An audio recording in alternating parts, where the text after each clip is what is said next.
एक समय की बात है। बादशाह अकबर अपने मंत्रियों की टोली के साथ शिकार पर निकले थे। अब काफी दिन बीत चुके थे और उन्हें अब तक कोई शिकार नहीं मिला था। हम जंगल के बीचों बीच पहुंच गए हैं, लेकिन हमें अभी तक एक भी शिकार नहीं मिला।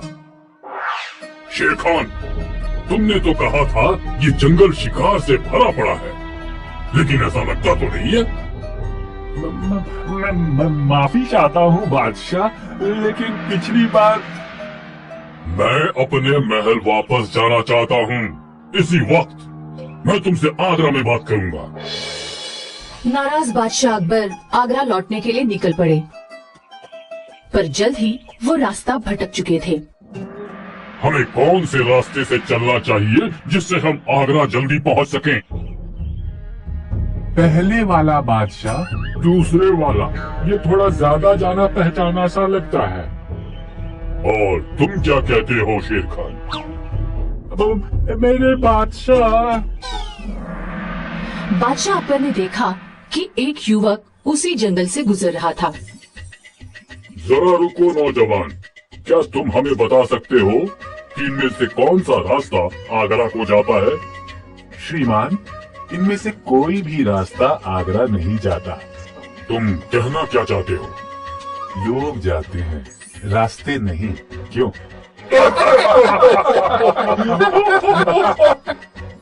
हाँ, तुमने सही कहा। बताओ मुझे, तुम्हारा नाम क्या है? मेरा नाम महेश दास है श्रीमान। अब आप मुझे अपने बारे में बताइए, आप कौन हैं और आपका नाम क्या है? तुम बादशाह अकबर से बात कर रहे हो, पूरे हिंदुस्तान का बादशाह। मेरे दरबार में मुझे तुम जैसे लीडर और हंसमुख लोगों की ही जरूरत है। अगर तुम मेरे शाही दरबार में शामिल होना चाहते हो तो इस अंगूठी को लेकर मेरे पास आना और मैं तुम्हें तुरंत पहचान लूंगा। खैर, अब हमें आगरा जाने का रास्ता बताओ। हम सभी बहुत थके हुए हैं और सूरज छिपने से पहले हमें आगरा पहुंचना है। बादशाह अकबर को आगरा जाने का सही रास्ता मिल गया और साथ ही एक महेश दास भी। कई वर्षों बाद जब महेश दास जंगल के उसी मोड़ से गुजर रहे थे, उन्हें बादशाह अकबर की बातें याद आईं।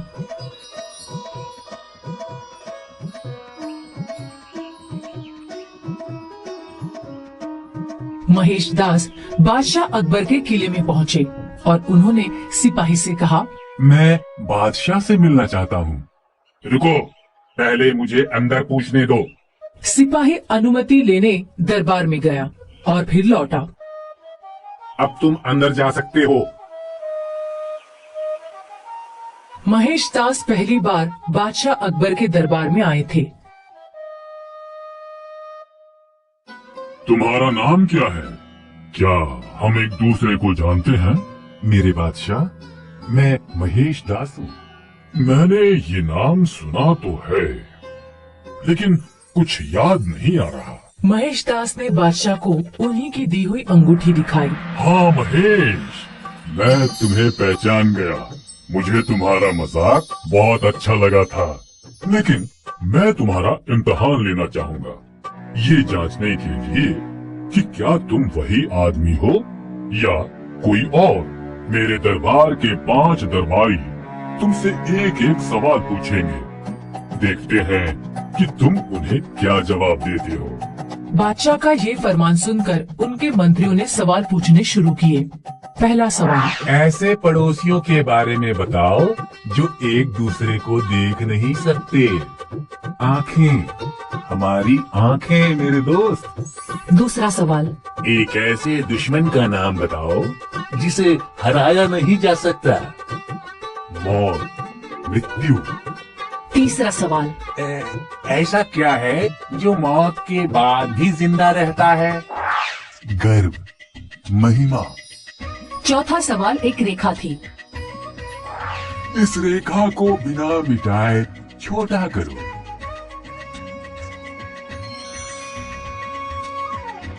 आपकी रेखा बिना मिटाए छोटी हो गई है। और पांचवा सवाल, कुछ ऐसा बताओ जिसे न तो चांद देख सकता है और न ही सूरज। अंधकार, अंधेरा। और इसके बाद बादशाह अकबर बोले, अब मेरी बारी है तुमसे सवाल पूछने की। आगरा की गलियों में कितने मोड़ हैं? सिर्फ 2 मेरे बादशाह, बाएं और दाएं। आज से तुम मेरे नवरत्नों में से एक होगे और तुम्हें महाराज बीरबल के नाम से जाना जाएगा। महाराज बीरबल की जय हो। महाराज बीरबल की जय हो। एक दिन अकबर अपने कमरे में अकेला बैठा था। तभी उसके दिमाग में एक ख्याल आया। उसने बीरबल को बुलाया। बीरबल बिना देर किए वहाँ आ गया। अकबर अक्सर अजीब सवाल पूछता था और अजीब इच्छा होती थी, लेकिन इस बार जो बीरबल सुनने वाला था ये तो बहुत ही ज्यादा अजीब था। बीरबल, बादशाह होने की वजह से हमेशा मैं समझदार लोगों से ही मिलता हूँ। हमेशा ही मैं समझदार और पढ़े लिखे लोगों से घिरा रहा हूँ और मैंने बेवकूफ तो एक भी नहीं देखा। लेकिन अब मैं बेवकूफों के बारे में जानने के लिए बहुत उत्साहित हूँ। तो मैं तुम्हें ये काम सौंपता हूँ कि तुम हमारी सल्तनत के 5 सबसे बड़े मूर्ख ढूंढ कर लाओ। जैसा आप कहें जहाँपना, मैं ऐसा ही करूँगा। मैं तुम्हें 5 सबसे बड़े मूर्खों को ढूंढ कर लाने के लिए 1 महीने का वक्त देता हूँ। ये तो बहुत ज्यादा वक्त हो गया है जहाँपना। मैं आपके लिए ये काम बहुत जल्द खत्म कर लूंगा। जब बीरबल शहर की तरफ जा रहा था तो उसे एक बहुत ही अजीब चीज दिखाई दी। उसने अपने आगे चलने वाले आदमी को आवाज दी। अरे हाँ भाई, तुमने ये इतना सारा वजन क्यों उठाया हुआ है, जबकि तुम इसे काठी पर लाद सकते हो? मेरा घोड़ा बहुत बूढ़ा और कमजोर है हजूर। इतनी लकड़ियों के वजन से वो गिर सकता है और फिर शायद कभी काम ही ना कर पाए। इसीलिए मैं इन लकड़ियों को अपने सर पर रख कर ले जा रहा हूँ। ये लो, हमारा पहला बेवकूफ तो मिल गया। आओ मेरे साथ चलो, मैं तुम्हें नया और मजबूत घोड़ा दूंगा। फिर तुम्हें कभी भी अपने सिर पर वजन नहीं उठाना पड़ेगा। आप तो बहुत दयावान हैं हजूर। मैं आपका शुक्रिया अदा कैसे करूं? मेरे पास शब्द नहीं है। दोनों साथ में आगे चल दिए। कुछ देर के बाद उन्होंने एक आदमी को जमीन पर लेटे हाथ उठाए हुए देखा। वो रुक गए और पूछने गए कि क्या परेशानी है। मुझे लगता है उस आदमी को चोट लगी है। चलो चलकर देखता हूँ, क्या पता मैं उसकी कुछ मदद कर पाऊँ। क्या तुम ठीक हो भाई? क्या तुम्हें मदद की जरूरत है? चलो मैं तुम्हें खड़ा होने में मदद करता हूँ। नहीं नहीं, कृपया मेरे हाथों को छूना मत। मुझे माफ कर दो। क्या तुम्हें चोट लगी है? क्या तुम्हारे हाथों में बहुत ज्यादा दर्द हो रहा है? नहीं नहीं, बिल्कुल भी नहीं। असल में मेरी बीवी ने मुझसे इतना बड़ा घड़ा लाने के लिए कहा है। अगर मैंने अपना हाथ हिलाया तो मैं घड़े का आकार भूल जाऊंगा और इससे वो बहुत गुस्सा होगी और फिर पूरी जिंदगी गलत आकार का घड़ा लाने के लिए मुझे परेशान करेगी। इतना बड़ा मूर्ख आदमी है, इसे भी मुझे अपने साथ ले चलना चाहिए। बीरबल ने उस आदमी का हाथ पकड़ लिया और उसे उठा लिया। मैं तुम्हारे लिए हर आकार का घड़ा खरीद दूंगा और तुम्हारी बीवी फिर कभी गुस्सा नहीं होगी। ऐसा करूँ तो ठीक रहेगा ना? हाँ बिल्कुल, आपका बहुत बहुत शुक्रिया हुजूर। आओ मेरे साथ चलो। जैसे ही बीरबल अपने घोड़े पर चढ़ने वाला था, एक आदमी सीधा आकर उससे टकरा गया। तुम्हारी क्या परेशानी है? क्या तुम्हारा दिमाग खराब हो गया है? क्या तुम्हें दिखाई नहीं देता? मुझे माफ कर दीजिए हजूर। मैंने अभी अभी मस्जिद में शाम की अजान पढ़ी है और मैं देखना चाहता था कि मेरी आवाज कहाँ तक जा सकती है। मैं उसके पीछे ही भाग रहा था, लेकिन आपने सब खराब कर दिया। कुछ देर तक बीरबल उस मौलवी की बेवकूफी सुनकर उसे देखता रहा। यहाँ तक कि मैंने भी कभी नहीं सोचा था कि हमारी सल्तनत में भी इतने बड़े बेवकूफ रहते हैं। चलो इस आवाज के बारे में भूल जाओ, और वो तो तुम फिर कभी भी कर सकते हो। तुम मेरे साथ चलो, मैं तुम्हें बहुत सारा सोना दूंगा। बीरबल उन सभी लोगों को अपने घर ले गया और उसने उन्हें वहाँ रुकने को कहा। तुम सब यही इंतजार करना जब तक मैं वापस ना आ जाऊं। बीरबल को और बेवकूफ ढूंढने के लिए ज्यादा दूर नहीं जाना पड़ा। जैसे ही वो घर से बाहर निकला, उसने थोड़ी दूरी पर ही दो लोगों को लड़ते हुए देखा। वो ये देखने गया कि क्या परेशानी है। तुम दोनों लड़ क्यों रहे हो? हुजूर, इसने मुझे धमकी दी है कि ये अपने शेर को मेरी भैंसों पर छोड़ देगा। लेकिन न तो मुझे यहाँ भैंसें दिख रही हैं और न ही शेर। आपको दिखेंगे हुजूर, अगर ऊपर वाले ने हमारी एक एक इच्छा पूरी कर दी तो मैं एक शेर मांगूंगा और ये एक भैंस। क्या आपने सुना हुजूर? अब आपको मुझ पर यकीन हो गया ना? ये हमेशा कहता रहता है कि अगर मैं एक भैंस मांगूंगा तो ये एक शेर मांगेगा जो मेरी भैंस खा जाए, और ये बिल्कुल भी सही नहीं है। और मैं ऐसा जरूर करूंगा। ओ, तुम नहीं मानोगे तो ये ले, ये ले। मैं तुम्हें नहीं छोड़ूं। बेवकूफों, मैंने कहा ये सब बंद करो। मैं कह रहा हूँ इस वक्त ये सब रोक दो। तुम दोनों इसी वक्त मेरे साथ चलो। वो दोनों को अपने घर ले गया और पांचों को जहां पना के सामने हाजिर करने के लिए सुबह तक इंतजार करने को कहा। अगली सुबह बीरबल उन पांचों को लेकर दरबार पहुंच गया। बीरबल, तुमने ये काम इतनी जल्दी खत्म कर लिया। तुम तो बड़े ही तेज हो। ये उतना मुश्किल नहीं था जहाँपना। सभी को पता है कि एक बेवकूफ को ढूंढना एक समझदार आदमी को ढूंढने से कहीं ज्यादा आसान है। फिर बीरबल ने पांचों के साथ कल हुई घटनाओं के बारे में बताया। लेकिन क्या आपको पता है जहाँपना, सबसे बड़े मूर्ख कौन है? वो इस वक्त इस राज दरबार में ही बैठे हैं। कौन है वो बीरबल? वो आप और मैं हैं। ये तुम क्या कह रहे हो बीरबल? अपनी जबान को लगाम दो। ये काम अपने आप में एक बहुत बड़ी बेवकूफी थी। इस तरह से आप भी एक बेवकूफ हैं, जिसने मुझे बेवकूफों को ढूंढने का काम दिया, और मैं भी जिसने उस हुक्म का पालन किया।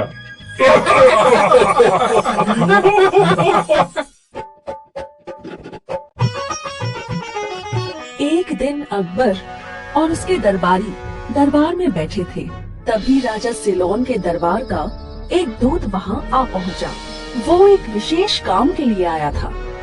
सलाम जहाँपना, मैं राजा सिलोन के दरबार से आया हूँ। हमारी सल्तनत में आपका स्वागत है। जहाँपना, आपके दरबार में बहुत सारे बुद्धिमान दरबारी हैं और मेरे राजा ने समझदारी से भरे घड़े की गुजारिश की है।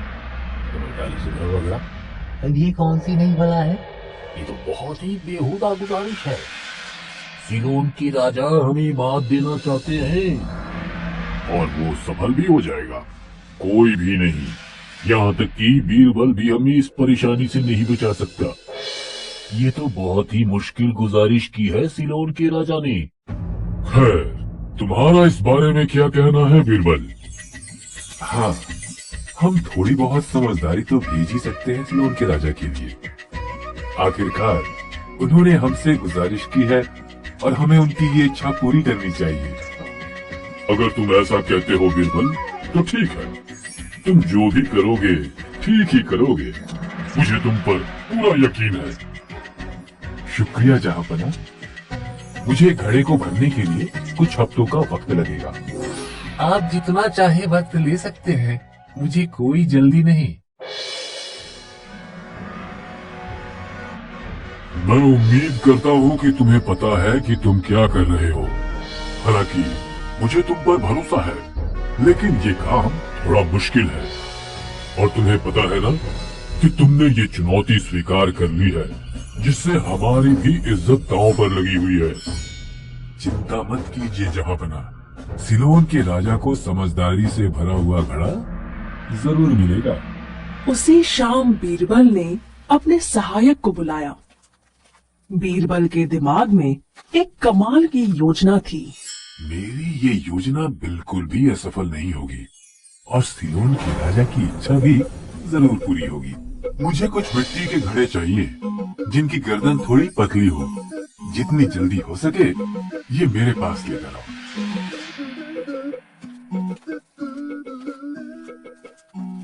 बीरबल बाहर बगीचे में गया और अपनी योजना के बारे में सोचने लगा।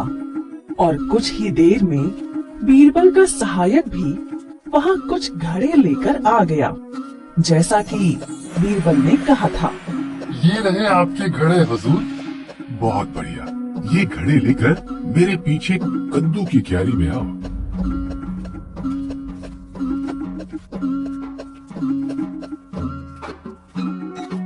लाओ, उनमें से एक घड़ा मुझे दे दो। बीरबल ने घड़े के आसपास लकड़ियां लगा दी थीं, ताकि उन्हें अच्छे से जमा सके। और फिर उसने एक घड़ा कद्दू के फूल पर रख दिया। अब इसी तरह बाकी के घड़े भी रख दो, कद्दू के फूल को बिना नुकसान पहुंचाए। जब उसने आखिरी घड़ा भी कद्दू के फूल पर रखा, बीरबल ने ऐसे देखा जैसे कोई जीत हासिल की हो। तुम्हें इस बात का बहुत ख्याल रखना पड़ेगा कि इन्हें अच्छे से खाद और पानी मिलता रहे, ताकि ये अच्छे से बड़े हो सके। और किसी को भी इन्हें छूने मत देना, सिवाय माली के। जी हुजूर। जल्द ही मैं ये तुमसे लेने आऊंगा। जैसा आप चाहे हुजूर। इस बीच कद्दुओं का बहुत अच्छी तरह से ख्याल रखा गया।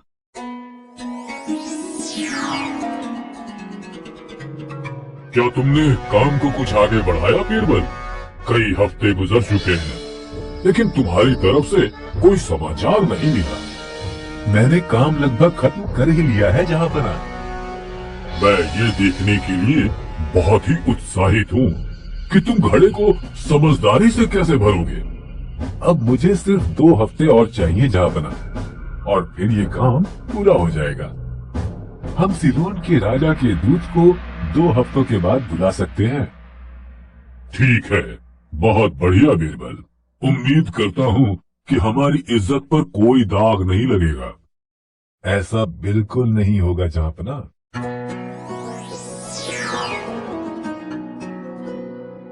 सभी दरबार में इकट्ठा हुए। भीड़ में बहुत सारी फुसफुसाहट और हंसी सुनाई दे रही थी।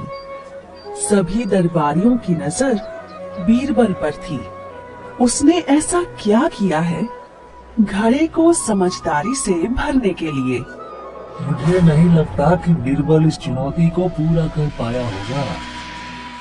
मुझे भी ऐसा ही लगता है। ऐसा कर पाना किसी के लिए भी नामुमकिन है। अरे वो बीरबल है, जरूर उसने घड़े को भरने का कोई न कोई रास्ता निकाल लिया होगा। सभी इस चुनौती और उसके परिणाम के बारे में बातें कर रहे थे। बीरबल और दूत अकबर के सामने दरबार में हाजिर होते हैं। समझदारी से भरे हुए घड़े को दिखाने के लिए क्या तुम तैयार हो बीरबल? जी हाँ जहांपना, मैं तैयार हूँ। बीरबल ताली बजाता है। सभी लोग दरवाजे की तरफ देखने लगते हैं। बीरबल का सहायक घड़े को थाली में रखकर हाजिर होता है।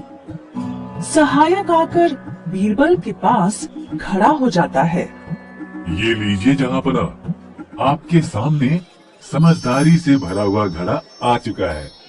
घड़े को ऊपर से कपड़े से ढाका हुआ था, ताकि कोई ये न देख सके कि अंदर क्या है। ये नामुमकिन है। ऐसा हो ही नहीं सकता। हाँ हाँ, ऐसा कैसे हो सकता है? शांत हो जाओ। ये लो, इसे अपने राजा के पास ले जाओ। लेकिन याद रहे, तुम्हें ये सारे घड़े खाली करके वापस लौटाने होंगे, वो भी बिना कोई नुकसान पहुंचाए। और अगर आप समझदारी के फल को बाहर निकालना चाहते हैं तो उसे भी कोई खरोंच नहीं आनी चाहिए। क्या मैं इसे देख सकता हूँ? हाँ जरूर, अब ये आप ही का है। जैसे ही दूध घड़े में देखता है, उसे घड़े में एक कद्दू दिखाई देता है। वो चौंक जाता है। लेकिन हमारे पास 5 घड़े और हैं। अगर आपके राजा को और समझदारी चाहिए तो ले जा सकते हैं। तुम्हारे सामने कोई खड़ा हो सकता है बीरबल? तुम लाखों में एक हो। हम तुमसे पंगा क्यों लेते हैं? दूध घड़ा लेकर चला जाता है। बीरबल, मैं बहुत ज्यादा उत्साहित हूँ समझदारी के उस फल को देखने के लिए। तुमने कहा था कि तुम्हारे पास 5 और है ना? जी जहाँपना, मेरे पास 5 और हैं। मैं अभी आपके लिए मंगवाता हूँ। दूसरे घड़े भी यहाँ ले आओ। जी हुजूर।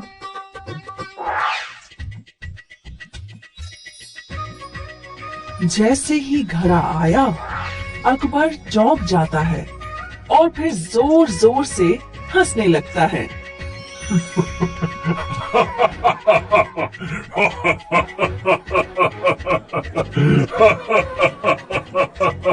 पूरा दरबार ये देखना चाहता था कि उस घड़े में क्या था। बिल्कुल, यही है समझदारी का फल। सिलोन के राजा इसे देखकर जरूर समझदार बन जाएंगे।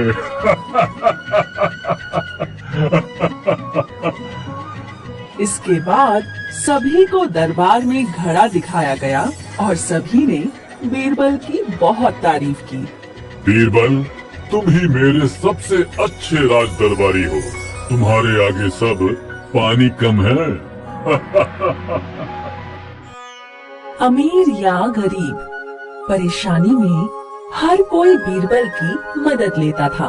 और ऐसे ही एक दिन एक बूढ़ी औरत बीरबल के पास मदद के लिए आई। मेरी मदद कीजिए हुजूर, मेरे साथ धोखा हुआ है। अब मेरे पास कुछ भी नहीं बचा। कृपया मेरी मदद कीजिए।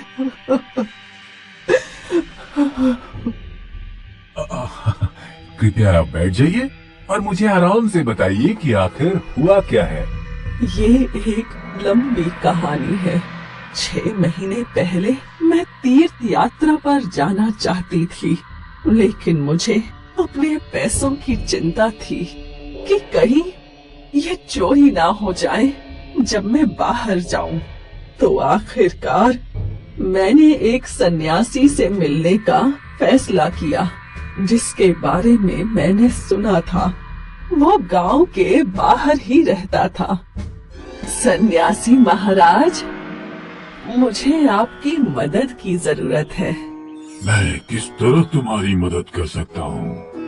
मैं एक तीर्थ यात्रा पर जा रही हूँ और यहाँ मेरा कोई भी नहीं है जो मेरे पीछे से मेरे धन की रक्षा कर सके, और इसीलिए मैं यहाँ आई हूँ ताकि ये धन मैं आपके पास रख सकूं जब तक कि मैं वापस नहीं आ जाती। मैं ये नहीं ले सकता। कृपया सुनिए, मेरा ये थैला तांबों के सिक्कों से भरा पड़ा है। ये सब मैंने पाई पाई करके जोड़ा है और मेरे पास कोई ऐसी जगह नहीं है जहां मैं इसे रख सकूं। कृपया करके आप इसे अपने पास रख लीजिए। मैं जैसे ही वापस आऊंगी आकर आपसे वापस ले लूंगी। मैं माफी चाहता हूँ। मैं इन दीन दुनिया के चक्करों में नहीं पड़ना चाहता। मैं इस पैसे को हाथ नहीं लगा सकता, लेकिन मैं तुम्हें ये इजाजत दे सकता हूँ कि तुम मेरी झोपड़ी के आसपास कोई गड्ढा खोदकर इसे अपने हाथ से दबा दो। आप बहुत दयालु है सन्यासी महाराज। बूढ़ी औरत अंदर जाकर झोपड़ी के एक कोने में गड्ढा खोदती है। यहाँ ये सिक्के सुरक्षित रहेंगे। सन्यासी दीवार के पीछे से ये सब कुछ देख रहा था। उसने देखा कि उस औरत ने वो सिक्के कहाँ छुपाए थे। मैं आपकी बहुत आभारी हूँ। अब मैं अपनी तीर्थ यात्रा पर जा सकती हूँ। सन्यासी महाराज, मैं अपना धन लेने आई हूँ। तुम किस धन की बात कर रही हो? हाँ, वही तांबे के सिक्कों का थैला जो मैंने तीर्थ यात्रा पर जाने से पहले आपकी झोपड़ी में गाड़ा था। तुम्हें याद है कि तुमने कहाँ गाड़ा था? मुझसे मत पूछो, जाओ और अंदर जाकर निकाल लो। औरत अंदर जाकर उस जगह खोदने लगती है जहाँ उसने सिक्के दबाए थे। यहाँ तो है ही नहीं। मेरा सारा धन गायब हो गया। औरत चौंक कर सन्यासी की तरफ भागती है और उससे अपने पैसों के बारे में पूछती है। अरे सन्यासी महाराज, सिक्कों का थैला जो मैंने वहाँ गाड़ा था वो अब वहाँ नहीं है। मेरे सिक्के कहाँ हैं? जाओ यहाँ से और मुझे इन सांसारिक झंझटों से परेशान मत करो। लेकिन 6 महीने पहले मैंने धन वही दबाया था। ये हो सकता है, लेकिन मैं इस सांसारिक मोह माया की तरफ बिल्कुल नहीं देखता। मेरे दिमाग में सिर्फ एक ही ख्याल है, भगवान, भगवान और सिर्फ भगवान। मैं और क्या कर सकती थी, इसीलिए आपसे मदद मांगने आई हूँ। कृपया मेरी मदद करें हुजूर।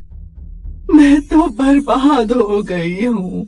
क्या ऐसा हो सकता है कि उस सन्यासी ने तुम्हारे सिक्के चुराए हैं? मुझे यकीन है उसी ने चुराए हैं, लेकिन इसका कोई सबूत नहीं है। तो चलो पता लगाते हैं। जो भी मैं कह रहा हूँ उसे ध्यान से सुनो। बीरबल और वो औरत सन्यासी की झोपड़ी के पास जाते हैं। यही है वो जगह हुजूर। बढ़िया, जाओ अब पेड़ के पीछे छिप जाओ और याद रहे, तुम्हें झोपड़ी में तभी आना है जब मैं उसके पैरों को दूसरी बार हाथ लगाऊं। न एक पल पहले न एक पल बाद में। मैं वैसा ही करूंगी जैसा आपने कहा है हुजूर। बीरबल झोपड़ी के अंदर जाता है और देखता है कि सन्यासी उस कमरे के बीच में बैठा है और ध्यान में मग्न है। मुझे आशीर्वाद दे सन्यासी महाराज, तुम्हारी आयु लंबी हो। यहाँ मैं आपसे मदद मांगने आया हूँ, लेकिन मुझे लगता है कि इस परेशानी में आप मेरी कोई मदद नहीं कर पाएंगे। बताओ बच्चा, मुझे अपनी परेशानी बताओ। नहीं महाराज, आप रहने दीजिए। आप एक सन्यासी हैं और मेरी परेशानियों के लिए मैं आपको परेशान नहीं कर सकता। ये संदूक लेकर वापस जा रहा है, इसमें जरूर कुछ कीमती सामान होगा। लेकिन इस जालिम दुनिया में मैं किस पर विश्वास कर सकता हूँ? मेरा मार्गदर्शन करें महाराज। पूरी बात कहो बच्चा। मुझे अजमेर जाकर अपने भाई से मिलना है। क्या ये कीमती हीरे मैं आपके पास छोड़ सकता हूँ? बच्चा, धन का ख्याल आना भी मेरे लिए पाप है, लेकिन मैंने तुम्हारी मदद करने का वादा किया है और भगवान का एक दास होने के नाते मैं अपने वादे से मुकर नहीं सकता। जैसा कि मैं धन को हाथ नहीं लगाता, तुम इस संदूक को झोपड़ी में दबा सकते हो। ये यहाँ पर सुरक्षित रहेगा। आप कितने दयावान हैं। मैं आपका आभारी हूँ। बूढ़ी औरत इशारा देखते ही अंदर आ जाती है। ये यहाँ कैसे आ गई? क्या होगा अगर इसने यहाँ अपने धन के लिए चिल्लाना शुरू कर दिया? मैं उन तांबों के सिक्कों के लिए इन कीमती हीरो को नहीं जाने दे सकता, बिल्कुल नहीं। भगवान का शुक्र है तुम आ गई। मैंने तुम्हारे सिक्कों के थैले के बारे में बहुत सोचा। उस दिन जरूर तुमने गलत जगह पर ढूंढा होगा। तुम उस कोने में सिक्के क्यों नहीं ढूंढती? लेकिन सन्यासी उसका हाथ पकड़कर उसे झोपड़ी के दूसरे कोने में ले जाता है। बूढ़ी औरत वैसा ही करती है जैसा कि वो कहता है।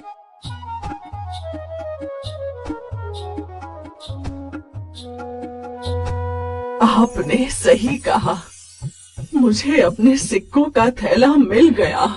बेवकूफ औरत, तुम तब से अपने सिक्कों को गलत जगह पर ढूंढ रही थी।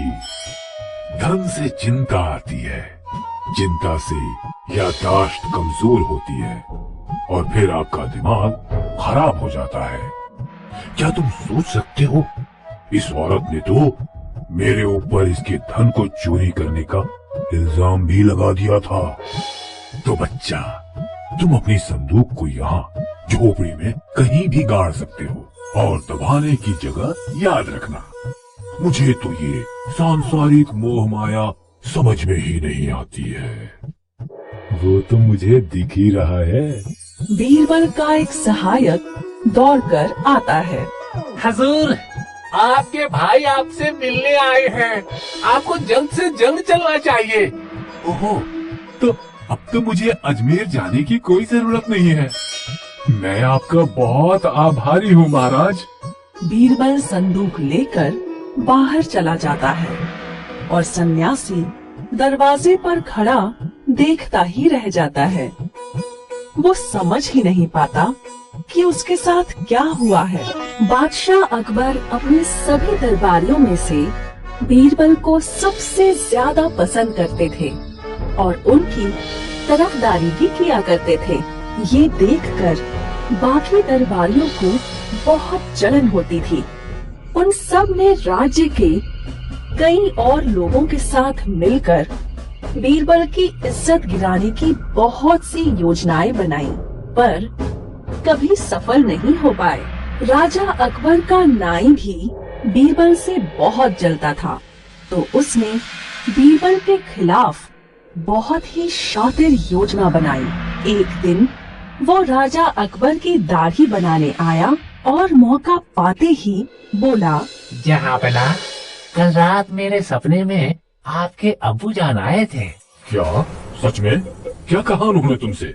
जहांपना, वो बोले कि वो जन्नत में बहुत खुश हैं, पर कभी कभी जब उन्हें हंसा के उनका मनोरंजन कर सके, किसी ऐसे इंसान की कमी महसूस होती है। जहांपना, आपको इस बारे में कुछ करना होगा।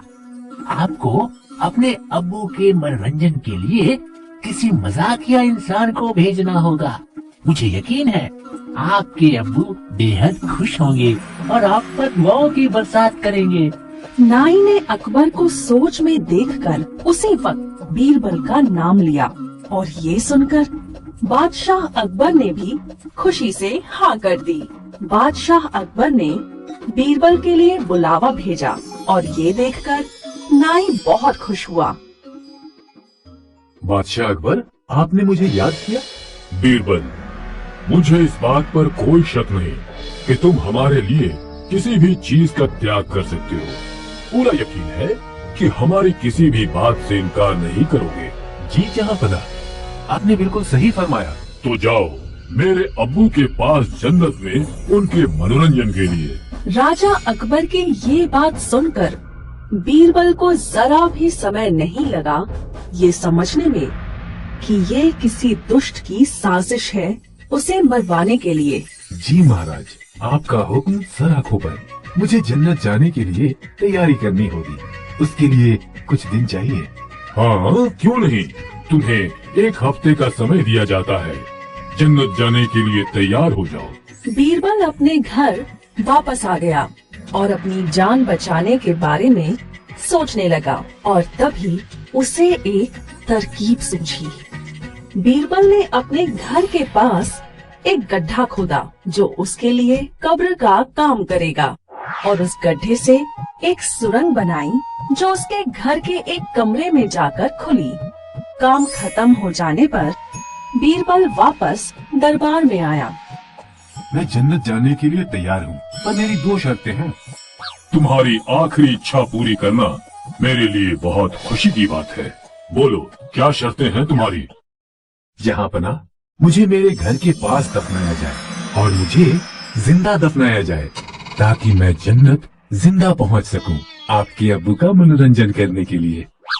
अकबर ने बीरबल की बात मान ली। ये सुनकर बाकी सब बीरबल से जलने वाले दरबारी और उस नाई की खुशी का ठिकाना नहीं रहा। ये सोचकर कि आखिरकार बीरबल से पीछा छूटेगा, अगले ही दिन बीरबल को घर के पास दफना दिया गया। सब हो जाने के बाद बीरबल उस सुरंग से होते हुए अपने कमरे में गया और 6 महीने तक अपने ही घर में कैद रहा। इस दौरान बीरबल को मालूम चल गया था कि ये सारा किया कराया बादशाह अकबर के नाई का है। 6 महीने बाद बीरबल बादशाह अकबर और सभी दरबारियों के सामने दरबार में पेश हुआ। अरे ये कहाँ से आ गया? ये जिंदा कैसे है?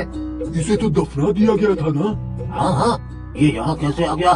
कहीं ये बीरबल का भूत तो नहीं? अरे बीरबल, वापस कैसे आए?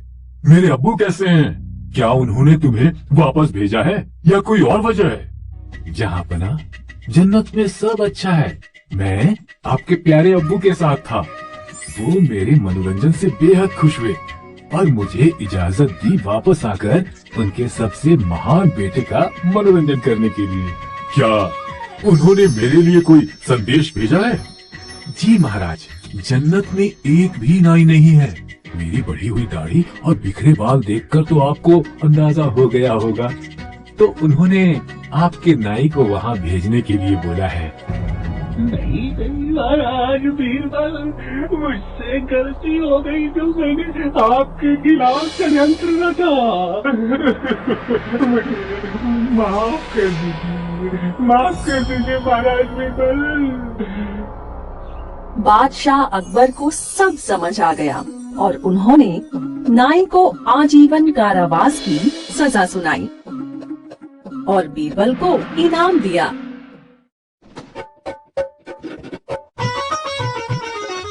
दिन का काम खत्म करने के बाद अकबर अपना कुछ वक्त अपने राज दरबारियों के साथ हंसी मजाक करके गुजारता था।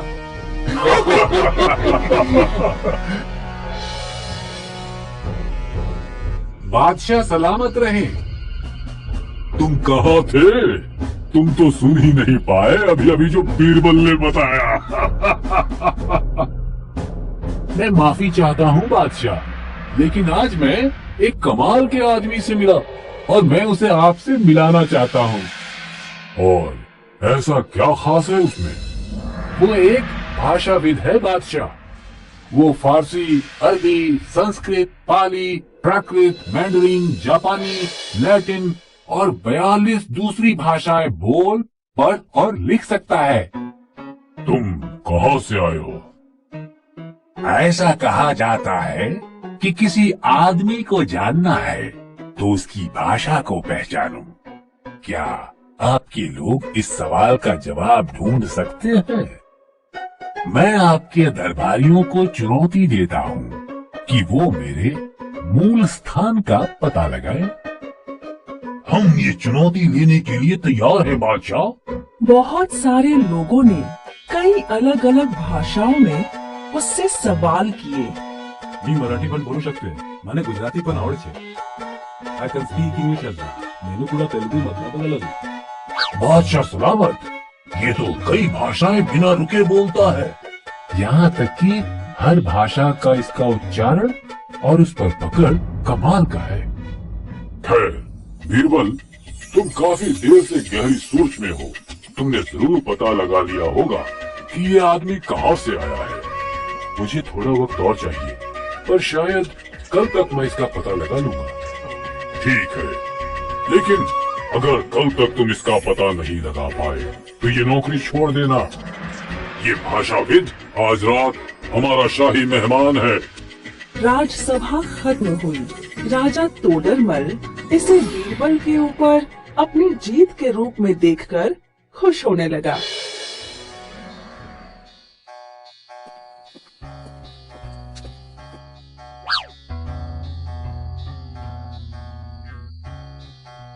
रामदास, रामदास,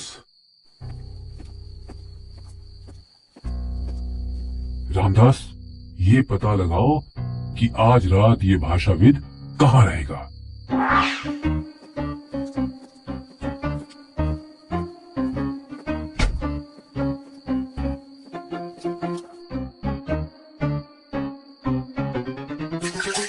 अरे अरे अरे के আমার গায়ে জল ছিটালো।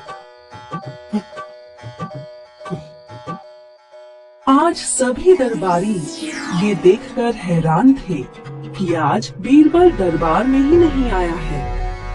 देखकर ऐसा लगता है जैसे बीरबल ने पहले ही हार मान ली है। बादशाह सलामत, क्या आपको नहीं लगता कि भाषाविद को उसकी प्रतिभा के लिए इनाम मिलना चाहिए? उसने तो बीरबल को भी हरा दिया।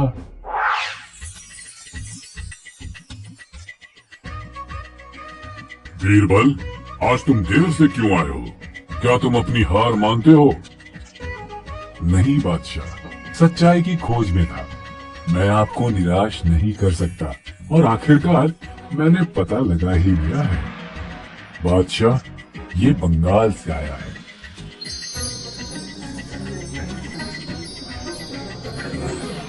खैर, क्या ये सच है भाषाविद? हाँ बादशाह सलामत, लेकिन तुमने कैसे किया? बादशाह, पिछली रात मैंने अपने सेवक को इस आदमी पर सोते वक्त पानी छिड़कने को कहा था और मैं बाहर खड़ा हुआ था और ध्यान से सुन रहा था। दर्द के वक्त या चौंकने या गुस्से में आदमी सिर्फ अपनी मातृभाषा का इस्तेमाल करता है। तो जब मैंने बंगाली में बड़बड़ाना सुना तो सारा रहस्य खुल गया।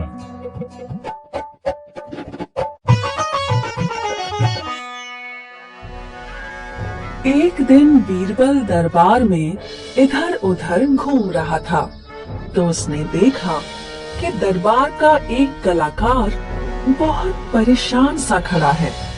क्या कोई परेशानी है मेरे दोस्त? तुम इतने उदास क्यों लग रहे हो?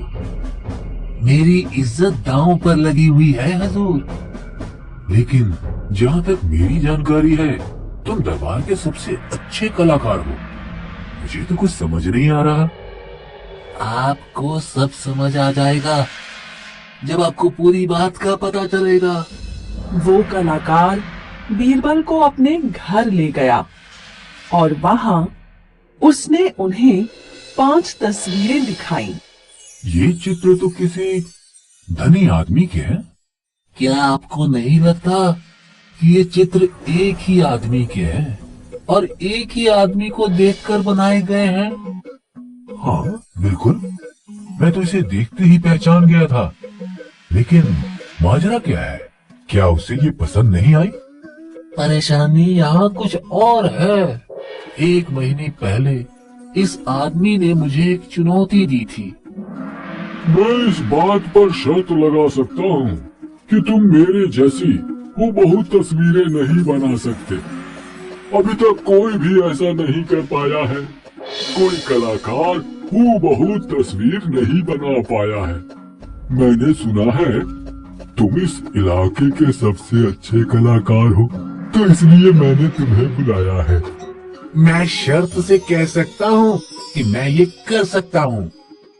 खैर, अगर तुम ऐसा कर पाए तो तुम्हें बहुत बड़ा इनाम दिया जाएगा। ठीक है हुजूर। कलाकार अपना सामान ले आया। वो आदमी एक मुद्रा बनाकर खड़ा हो गया और कलाकार ने अपना काम शुरू कर दिया। आखिरकार हो गया हुजूर। मैं आपको चित्र थोड़ा और काम करने के बाद दिखाऊंगा। कल सुबह मैं आपके पास चित्र लेकर आऊंगा। मुझे कोई परेशानी नहीं है।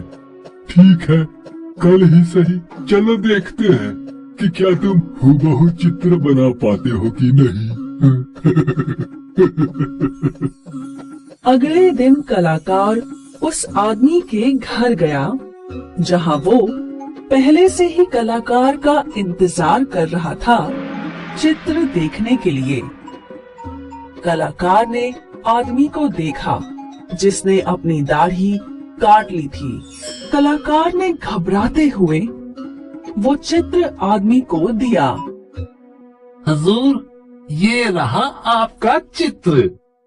ये चित्र तो बिल्कुल भी मेरे जैसा नहीं है। मैंने दाढ़ी नहीं रखी है। माफ करना, मैं तुम्हारे काम से खुश नहीं हूँ।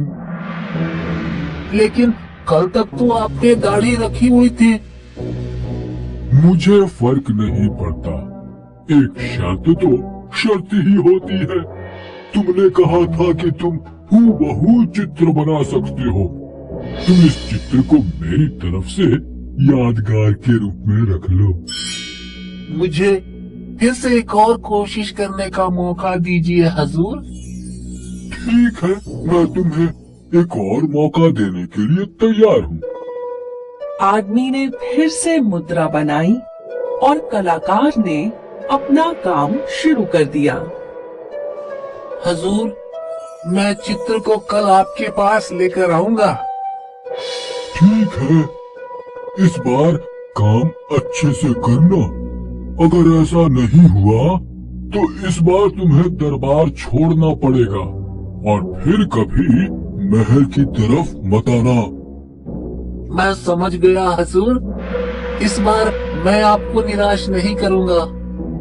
कलाकार को ये महसूस होने लगा था कि वो आदमी असल में उसकी कला में दिलचस्पी नहीं रखता था, बल्कि उसे बेवकूफ बना रहा था। लेकिन अब जबकि उसने उस आदमी से वादा कर दिया था, तो वो उसकी चित्र पूरी करेगा और उस आदमी को देकर आएगा। अगले दिन वो धनी आदमी अपने चित्र के लिए तैयार बैठा था। उस आदमी ने इस बार अपनी मूछें काट ली थी। हुजूर, आपका चित्र तैयार है। लेकिन इसकी मूछें क्यों हैं? मेरी तो कोई मूछ नहीं है। लेकिन कल तक तो आपकी मूछ थी। ये ठीक नहीं है हुजूर। हर बार जब भी मैं आपका हूबहू चित्र बनाने की कोशिश करता हूँ, आप अपना रूप बदल लेते हैं। तो तुम ये कहना चाहते हो कि ये मेरी गलती है? नहीं, मैं ऐसा कहने की हिम्मत कैसे कर सकता हूँ। लेकिन आप भी ये जानते हैं कि मैंने चित्र वैसा ही बनाया था जैसा कि आप कल तक दिखते थे। तो ये तुम्हारी गलती है, न कि मेरी। तुम्ही ने ये चुनौती स्वीकार की थी कि तुम मेरा हूबहू चित्र बना सकते हो। लेकिन उस चित्र में जो आदमी है वो मैं नहीं हूँ, जिसका मतलब है कि तुम शर्त हार चुके हो। लेकिन हुजूर, मैंने अपनी पूरी कोशिश की है। कृपया मुझे एक आखिरी मौका और दीजिए। अब मैं तुम्हें और मौका नहीं दे सकता। तुम ये शर्त हार चुके हो। तो अब तुम अपनी इस घटिया चित्रकारी और सामान को उठाकर जा सकते हो और सीधा इस महल से बाहर निकल जाओ। उस दिन मुझे समझ आ गया था कि वो धनी आदमी सिर्फ मेरी इज्जत का जुलूस निकालना चाहता था। लेकिन उसने तुम्हारे साथ ऐसा क्यों किया?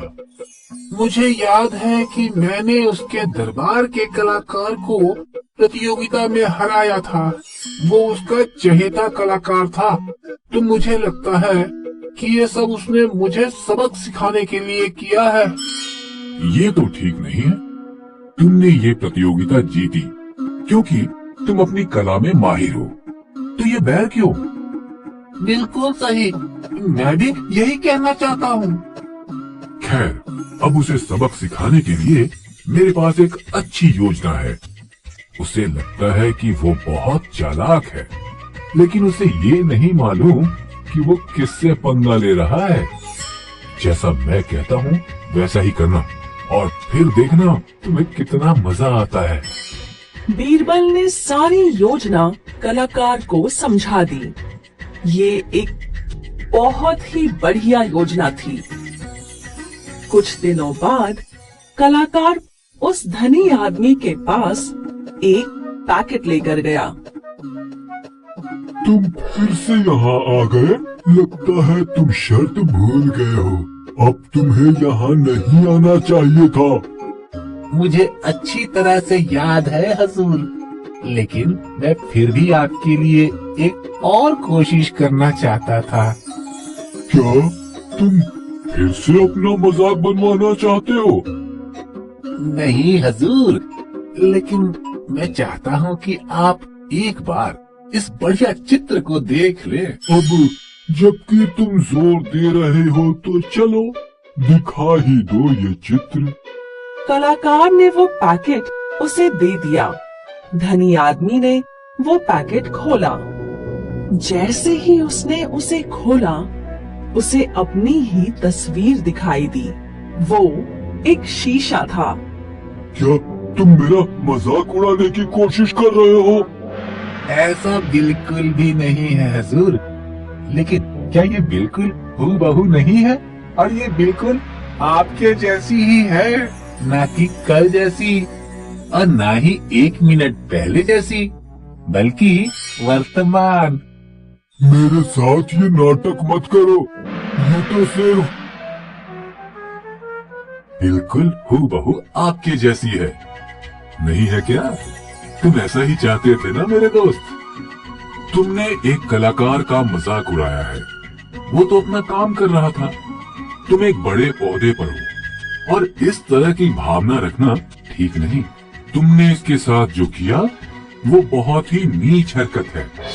धनी आदमी कलाकार के साथ किए गए बर्ताव के लिए शर्मिंदा था। मैंने जो भी किया उसके लिए मैं माफी मांगता हूँ। मुझे नहीं पता कि मेरे दिमाग में ये क्यों और कैसे आया था। मेरे दरबार के कलाकार ने कुछ ऐसी बातें कही जिससे मैंने ये काम किया। मैंने कभी भी इस प्रतिभाशाली आदमी के खिलाफ कोई बुरी मंशा नहीं रखी। एक आदमी को दूसरे लोगों की कही हुई बातों के अनुसार नहीं चलना चाहिए, खासकर जब वो एक अफवाह हो। हमें हमेशा दोनों पक्षों को सुनना चाहिए और फिर निर्णय लेना चाहिए। आधी अधूरी जानकारी हमेशा घातक होती है, हमेशा याद रखना। मैंने बहुत बड़ी गलती की है बीरबल। मैं इसका पश्चाताप करने के लिए कुछ भी करने को तैयार हूँ। मैं इस कलाकार को जितना पैसा चाहिए देने के लिए तैयार हूँ। मुझे आपसे कुछ नहीं चाहिए हजूर, मैं सिर्फ इतना चाहता हूँ कि मेरी कला की इज्जत की जाए। तो तुम ही बताओ, मैं तुम्हारे लिए क्या कर सकता हूँ? आप मुझे फिर से अपना एक और चित्र बनाने की इजाजत दे सकते हैं। तो ठीक है, इजाजत दी। मैं तुम्हें मेरा एक और चित्र बनाने की इजाजत देता हूँ। बहुत बहुत शुक्रिया हजूर, और आपका भी बहुत बहुत शुक्रिया हजूर। इस घटना के बाद से मैं अपना आत्मविश्वास खो चुका था और आपने मुझे वो वापस लौटाया है। आपने मेरे लिए जो कुछ भी किया है, मैं उसका बदला कभी नहीं चुका सकूंगा। कृपया ऐसा मत कहो, मैंने तो बस वही किया है जो सही था।